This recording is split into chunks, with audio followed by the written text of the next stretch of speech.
Chillupar Assembly Constituency.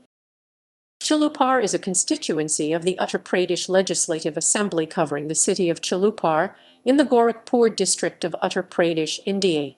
Chillupar is one of 5 assembly constituencies in the Bansgaon Lok Sabha constituency. Since 2008, this assembly constituency is numbered 328 amongst 403 constituencies. Member of the Legislative Assembly. Election results 2022, 2017.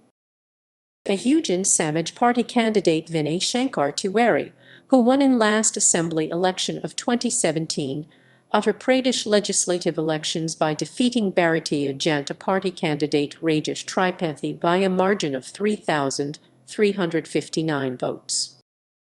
External link.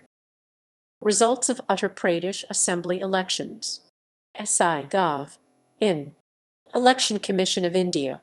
Retrieved 15 March 2022.